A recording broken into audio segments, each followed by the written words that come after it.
అందరికీ నమస్తే. ముఖ్యమంత్రి రేవంత్ రెడ్డి గారు ఒక కామెంట్ చేసిండు. ఆ కామెంట్ చేసిన తర్వాత అసలు ఈయన ముఖ్యమంత్రికి అనర్హుడేమో అనిపించింది. నిజంగా ఎవరైనా ధైర్యవంతులు ఉంటే కోర్టుకు పోండి, ప్రజాస్వామ్యాన్ని కూని చేస్తున్నాడని ఖచ్చితంగా టేకప్ చేస్తుంది కోర్టు. ఎందుకంటే ఆయన చేసిన డైలాగ్ అట్లున్నది. ఈ బీసీ 42% రిజర్వేషన్ విషయంలో బీసీ సంఘాల నేతలు కలిసిండ్రు కదా, వాళ్ళతో చేసిన స్టేట్మెంట్ ఏంటంటే ఎవరు కోర్టుకు పోకుండా చూసుకోండి, అది మీదే బాధ్యత. ఇది ఆయన మాట్లాడింది. ఒక ముఖ్యమంత్రి అయ్యి ఉండి కోర్టుకు పోవద్దు అని మాట్లాడవచ్చా? ఇది ఒక సబ్జెక్ట్. దీనిపైన మాట్లాడదాం. సబ్స్క్రైబ్ చేసుకున్న వాళ్ళు మాత్రం సబ్స్క్రైబ్ చేసుకోండి. ముఖ్యమంత్రి అంటే ప్రజాస్వామ్యం వర్ధిల్లేటట్లే ఉండాలి. ప్రజాస్వామ్యం వర్ధిల్లకపోతే దాన్ని ఏ ప్రభుత్వం అంటారు? దాన్ని పైచాచిక ప్రభుత్వం అంటారు. ఎందుకంటే ఆ మాటలు ఎందుకు మాట్లాడుతున్నాడు? కోర్టుకు పోవద్దు, వీళ్ళ ఆర్డినెన్స్ కరెక్ట్గా ఉంటే, వీళ్ళ ఆర్డినెన్స్ కోర్టులో నిలబడేంత దమ్ము ఉంటే, వీళ్ళ ఆర్డినెన్స్ లో ప్రభుత్వం తీసుకున్న నిర్ణయం పైన వాళ్ళకే నమ్మకం ఉంటే కోర్టుకు ఎవరన్నా పోని ఏమవుతుంది? మీరు కొట్లాడే దమ్ము ఉండాలి ప్రభుత్వానికి. కానీ కోర్టుకు పోవద్దు, మరి కోర్టులు ఎందుకున్నాయి? జడ్జీలు ఎందుకు? అడ్వకేట్లు ఎందుకు? ఇవంతా ఎందుకు? ఈ వ్యవస్థ అంత ఎందుకు? ఒక ముఖ్యమంత్రి మాట్లాడిన మాటలేనా కోర్టుకు పోవద్దు అని? అంటే మీరు నిర్ణయం తీసుకుంటారు, ఎవరు తప్పు పట్టొద్దు. ఇదే ప్రజాస్వామ్యం పాలన. అసలు అందుకే అంటున్నా, ఈ పదవికి ముఖ్యమంత్రి ఎవరున్నా ఆ పోస్టులో అట్లాంటి మాటలు మాట్లాడుతున్నందుకు అనర్హుడుగా ప్రకటించాలి. అసలు కోర్టు పోవద్దు. ప్రజాస్వామ్యంలో కోర్టులు ఇవన్నీ ఎందుకున్నాయి? ఇందిరాగాంధీని చంపినప్పుడు కూడా కోర్టుకు పోయిండు. లాస్ట్కు ఆయన వాదన కూడా కోర్టు విన్నది. ఏంటి నీ వాదన ఏంది? ఇందిరాగాంధీ నువ్వే చంపినవా? ఎందుకు చంపినవు? నీ మీద పోలీసులు ఈ అభియోగాలు మోపుతున్నారు అంటే ఆయన కూడా తన వాదన వినిపించుకున్నాడు. కోర్టులో 2 రకాల వాదనలు ఉంటాయి. నిర్దోషో దోషో తేల్చే తర్వాత. కానీ కోర్టులో ఎవరైతే అక్యూజ్డ్ పర్సన్స్ ఉంటారో వాళ్ళు కూడా వాదన వినిపించుకుంటారు. అంతేగాని మీరు ఒక ఆర్డినెన్స్ ఇచ్చేసి ఆ ఆర్డినెన్స్ మీద అయిపోతుంది, ఇంకా కోర్టుకి ఎవరు పోకుండా చూసుకోవాల్సిన బాధ్యత మీదే అంటే పాపం వాళ్ళు ఏం చేస్తారు? అంటే ప్రభుత్వం చేయలేని పని బీసీ సంఘాల నేతలు చేస్తారా? అసలు ప్రభుత్వం మీద ఎందుకు నమ్మకం లేదు అంటే మీరు మానసికంగా డిసైడ్ అయిపోయినరా? ఎవరో కోర్టుకు పోతారు, ఎవరో దీన్ని కొట్టేపిస్తారు, లేకపోతే ఇంకేదో జరుగుతుంది అంటే మీ ఆర్డినెన్స్ అంత వీక్ ఉందా?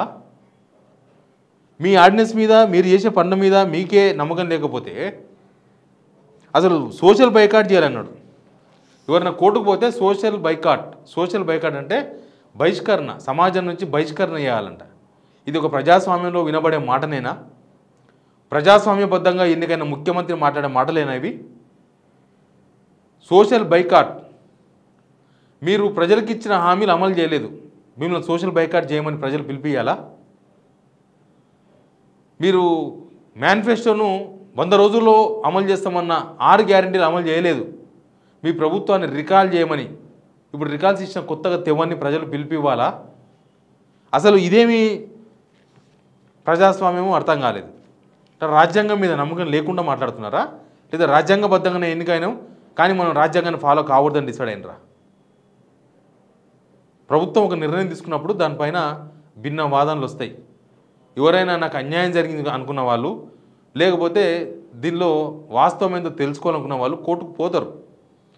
కొట్లాడే దమ్ము ప్రభుత్వానికి ఉండాలి. మీరు ఇచ్చే ఆర్డినెన్సు పోండి కోర్టుకు ఎవరు అవుతారో పోండి, చూసుకుందాం, మా అడ్వకేట్ జనరల్ చూసుకుంటాడు, మా ప్రభుత్వం చూసుకుంటుంది అనే దమ్ము ఉండాలి ప్రభుత్వానికి. కానీ ఈ దమ్ము లేని మాటలు ఎందుకు? కోర్టుకు పోతారేమో, కొట్టేస్తారేమో, మీరు పోయి అడ్డుగా ఉండండి, ఎవరు కోర్టుకు పోకుండా చూసుకునే బాధ్యత మీదే అంటే మీరేమో ఏమేమో చేస్తారు, ఎవరు కోర్టుకు పోవద్దా? ఇది ఖచ్చితంగా ప్రజాస్వామికవాదులు ఎవరైనా సరే దీని మీద ఖచ్చితంగా మాట్లాడాల్సిన అవసరం ఉంది. దీని అంత ఈజీగా తీసుకోవచ్చిన మాట కాదు. ఒక సీఎం, ఒక ముఖ్యమంత్రి అట్లా మాట్లాడవచ్చా? ముఖ్యమంత్రి అట్లా మాట్లాడితే కరెక్టేనా? మనం ప్రజాస్వామ్యంలో ఉన్నాం, పైచాచికంలో లేం కదా. ప్రజాస్వామ్యంలో ఉన్నప్పుడు ఎవరు ఎందుకైనా కోర్టుకు పోతారు. కోర్టుకు పోయినప్పుడు దాన్ని నిలబెట్టుకునే దమ్ము ఉండాలి.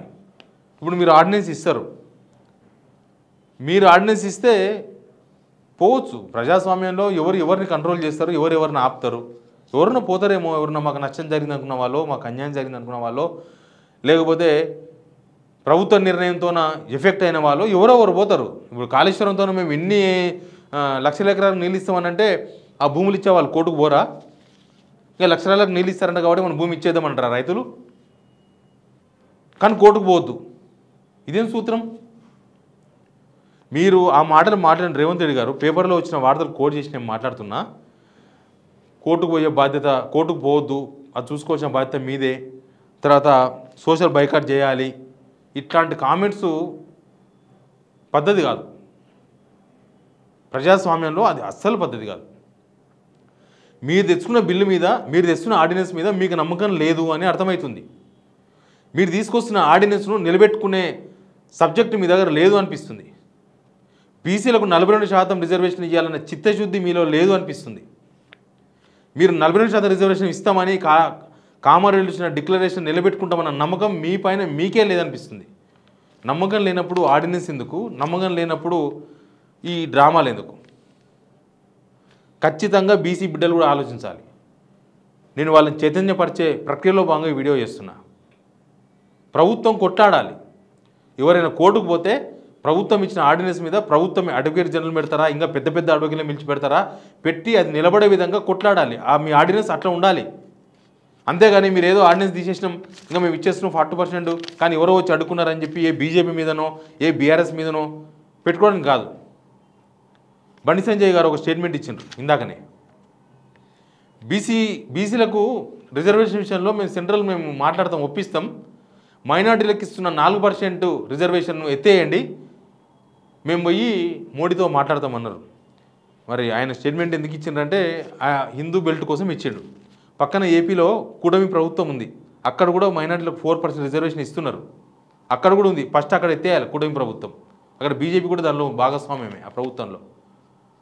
అంటే బీసీలకు 40% ఇవ్వడంలో చిత్తశుద్ధి ప్రదర్శించాలి, కానీ ఏదో ఒక మెలుగబెట్టి తప్పించుకునే ప్రయత్నాలు ఎవరు చేయకూడదు, ఏ పార్టీ చేయకూడదు, ప్రభుత్వం అసలే చేయకూడదు.